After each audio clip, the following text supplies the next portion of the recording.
fila Mali kɔnɔ ani Mali kɔ kan foli belebeleba an b'o k'aw ye kuma bɛɛ ani wagati bɛɛ lajɛlen an b'a ka wagati ta kuma bɛɛ ka se an ka kunnafoni ninnu ma kɔnɔ ni y'a wagati selen an b'a fɔ ko bɛɛ lajɛlen k'i bisimila an ka kunnafoni bulon kɔnɔna na.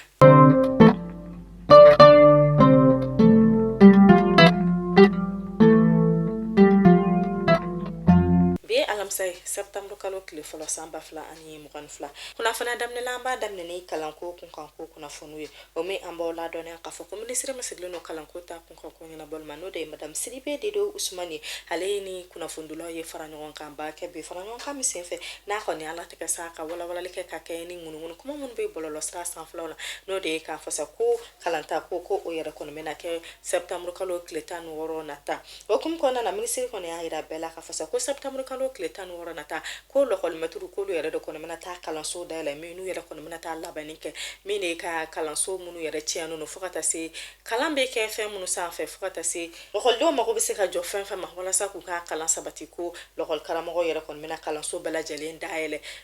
September kalo tile 16 nata nka ko lɔkɔlidenw yɛrɛ kɔni ka kalanko bɛ daminɛ Mali jamana kɔnɔ October kalo tile 3 nata o min minisiri yɛrɛ bɛna walawalali ka aw ye jabarani sanfɛla la.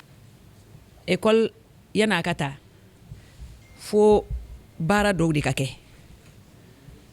bin bɛ ekɔlisow kɔnɔ fo k'ulu bɔ kilasiw datugura fo k'ulu dayɛlɛ k'ulu furan k'u jɛ a yɔrɔ dɔw yɛrɛ la n'a ma kɛ école minnu na kilasiw réhabilitera kilasiw baara kɛr'u la salon a tableau yɛrɛ fo ka a kɛ finman ye pour que ni lakɛrɛ jɛman ye sɛbɛnni k'a kan a nɔ ka ye nin bɛɛ ye baaraw de minnu kan ka kɛ yani école ta cɛ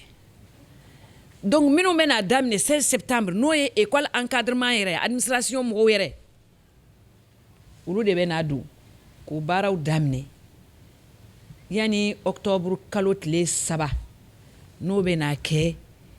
école dayɛlɛli yɛrɛ parce que n'an ko administration ka dayɛlɛ o ye dayɛlɛli ye o ye tiɲɛ mais don min na denmisɛnninw yɛrɛ bɛ na ka na kalan daminɛ o de bɛna kɛ o date de ye octobre kalo tile 3 n y'a mɛn dɔw ko denmisɛnninw bɛ foro baara la ni dɛsɛ tɛ denmisɛnnin kɔni ni école taara kɔni denmisɛnnin place bɛ école classe de kɔnɔ. Alisa n'an tora kalanko kunnafoni la an b'aw ladɔnniya k'a fɔ ko jamana ka kalanso kɛrɛnkɛrɛnnen bɛ yen n'olu yɛrɛ kɔni ka kalan ɲɛsinnen don kunnafonidilaw ka ko kunkan ko ma olu fana y'a latigɛ k'a fɔ ko jɔnjɔn kɛrɛnkɛrɛnnen min bɛ kɛ walasa i bɛ se ka o kɔkɔli sɔrɔ ko o jɔnjɔn ko yɛrɛ kɔni bilala sen na min n'a sɛbɛn ko bɛ to sen na fo September kalo tile 19 nata u kɔni y'a yira k'a fɔ sa k'olu bɛ maa 25 k'olu bɛ o de ta k'olu kalan ka kalan jɛlen k'u kun kunnafonidi ta sira fan fɛ u ye mɔgɔ ladɔnniya k'a fɔ ko maa minnu ye bagi sɔrɔ n'olu bɛ wele ko bachelier k'u bɛ maa 20 tɔ la ani maa minnu yɛrɛ kɔni bɛ baara kɛ kunnafoni ko bunakun kan n'a ka d'u ye sa ka dɔ fara u ka dɔnniya kan k'u bɛ maa 5 ta olu maaw la n'olu bɛ wele ko professionnel des médias mɔgɔ. O kunnafoni ne bɛ taa n'an ka finitigilamɔgɔw ka kunnafoniw min n'an b'aw ladɔnniya k'a fɔ k'u ka jɛkulu bɛ wele ko coalition ko gaca mɔgɔ k'olu t'u ka munumunu salo la tamalatikaw fɛ u ni bamaciwale maaw karila ɲɔgɔn na min n'a yirala k'a fɔ kunnafoni kɔnɔna ko ni bamaciwale maa ninnu yɛrɛ kɔni tun bɛ bolimafɛn sen 2 sanfɛ n'o ye moto ye n'o yɛrɛ kɔni bɛ taa se fo bolimafɛn sen 2 30 ɲɔgɔnna ma kari ɲɔgɔnna senfɛ u sera ka maa 40 y'o de minɛ bamaciwale maa ninnu na min yɛrɛ n'u ka moto dɔw n'o olu jɛnna fo ka taa se u yɛrɛ kɔni sera ka maramafɛn caman minɛ u la min na b'a fɔ ko tari halisa ala ka sebaya di an ka mɔgɔw ma ni bamaciwale maa ninnu kan. O kunnafoni de bɛ taa n'an ye bankasikaw fɛ yen min an b'aw ladɔnniya k'a fɔ bankasi sɛnɛkɛla olu ye kulekan bila ka na min n'u kɔni y'a yira k'a fɔ ko olu sirannen ba no k'a bɛ tile 3 bɔ sa ko san ko yɛrɛ kɔni bɛ ka na bankasikaw fɛ o san min yɛrɛ kɔni bɛ ka jigin bankasi kulu la n'a bɛ ka walankata sɛnɛkɛyɔrɔw la u y'a yira k'a fɔ ko san 2020 wagati ko nin san ye nin ɲɔgɔnna kelen de kɛ ko o min yɛrɛ kɔni kun ma ɲɔgɔn deli ka kɛ n'a bɛ san 80 bɔ ko min yɛrɛ kɔni kɛra tiɲɛniba ye bankasi dugu kɔnɔ min yɛrɛ de kɔni so fo ka taa se sɛnɛfɛnw ma k'u ye u bɛɛ lajɛlen cɛ ko ala ni kura urusi mɔgɔw yɛrɛ kɔni ka dɛmɛ fɛ k'u yɛrɛ kɔni sera k'u yɛrɛ dɛmɛ k'u bɔ o kɔlɔlɔ kɔnɔna la nka ɲinata u yɛrɛ kɔni sira ninnu kosɛbɛ n'u ye kulekan bila ni dɛmɛ min yɛrɛ kɔni bɛ se ka kɛ ɲɔn'a ka kɛ tiɲɛni ye ko o dɛmɛ kɔni ka kɛ n'o tɛ ko in yɛrɛ kɔni kɛlen don k'u kamanaga.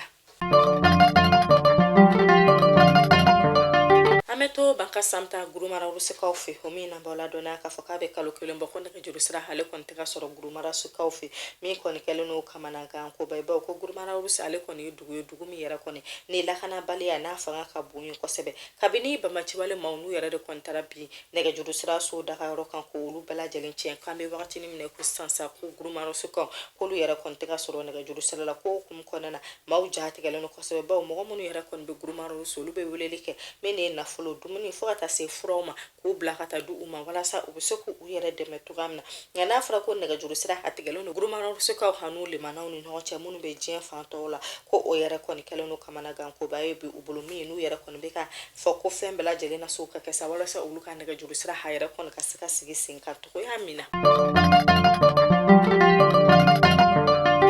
amato kuna fonu ko na meta ministre misigile no ko kan ko nyana bol manale de Abdoulaye Diop am to ka kuna fonu la o me na bola do na fana kale kuma nyogo nyi bala nyogo mi yere na wekani mawi karen kenen la je kulu misigile no kala fili ko ta kun kan kula ani sida o maw kale no ka chide mi chika na nga jamana konnana fokata se Union Africaine ani Nations Unies mahulu yere kon tume fra nyogo ka barabala mi de kala fili kurwa na ta kun kan ko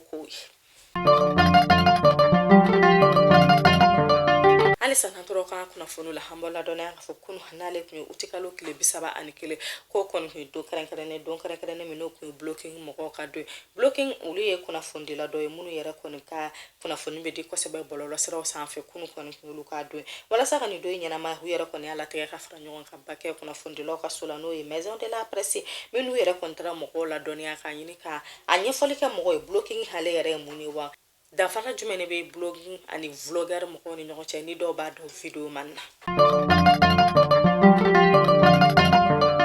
okuna fonu ne betana yo ko kan kibaru kuna fonu la homi ambola donia ka fogo kunu utikalo kile bisabani kele Burkina Faso ko fi kren na la ko duguni mi be ko ani kulu mawu yara ko ne ala tege ka foku ka son boram be bukama ko ka foku ubeta osanu la boko o la boni se fesa ko sani yara ko ndafrila udala mi yara ni ma wolon vla nulu yara ko ni bonana unina na medo kesa kala ka bada dali no ya wi